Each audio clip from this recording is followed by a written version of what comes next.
Hello, everybody, and welcome to this week's Highs and Lows.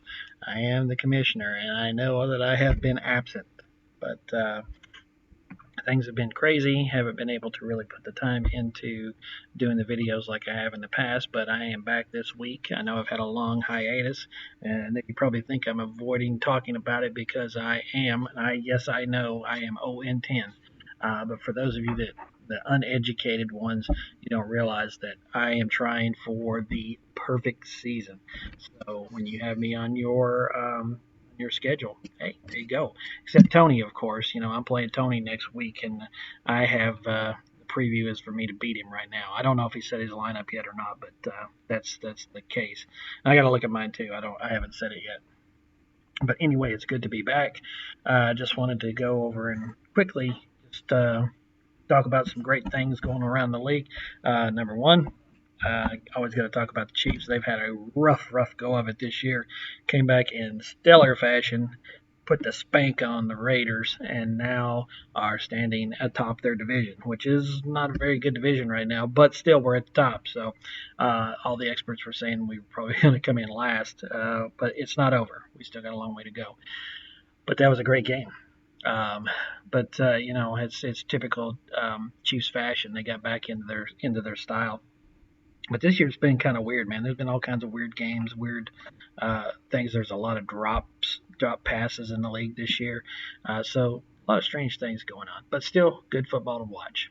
Anyway, you get over into our league, into the XFFL, we got some things going on. Number one, we have the high score of the week. This week is Dan. He had 151 points. Um, uh, Not a bad score for him. This was kind of a low scoring week for most people.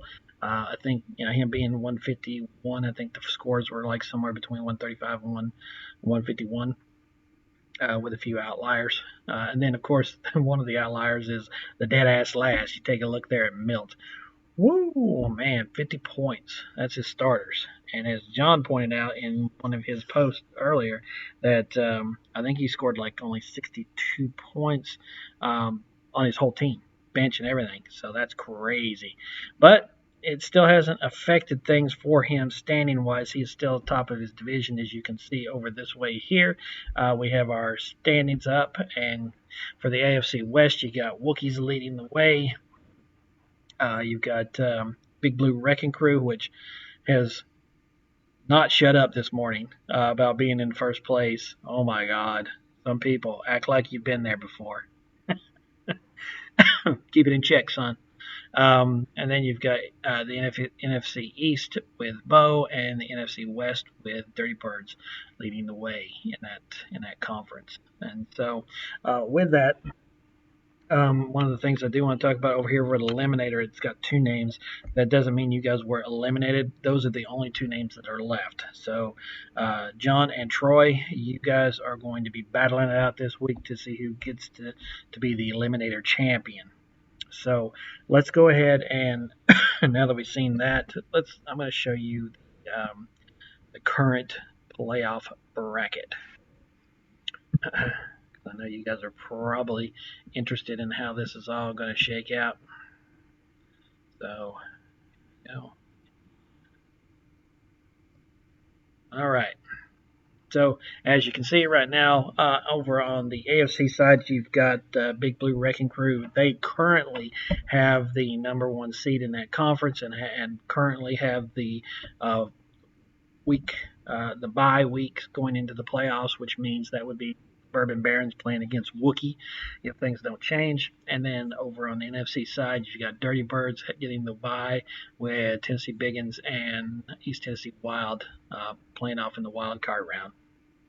Now, it's a tight race over there because Bo and Mill both have the same amount of the same record, but Mill has a better division record, so that's why it's that way. So anything can change. There's a lot of stuff that's right on the fringe of changing. The only thing that's not going to change is I'm not going to make the playoffs. So that is a certain. Everything else is up in the air. So we've got 3 weeks left, 4 weeks. Let's see. 11, 12, 13, 14. Yeah, we got 4 weeks left in the regular season. So tighten up those rosters, get those things under control, and I just wish everybody the best of luck. I mean, I know that it's not been a great year for me, but that doesn't mean I can poo-poo on everybody else's parade, even though I might on Troy's case because he is a little full of himself right now. But I remember when I was leading my division for the first time. He's not used to it, so give him a break, guys. He'll settle down. Okay. Well, that is it for me. That I am the commish. Um, with all the highs and lows of week 10, I will do my best to be back on camera going into week 11 and through the rest of the year. I think I'm going to be able to work that out.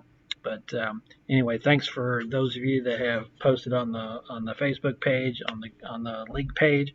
Thanks, John, for posting a video last week about some of your insights. Anytime anybody wants to do any of that, please do it. You're only going to improve your draft budget for next year. So that is it. I am the commissioner. I will see you around the league.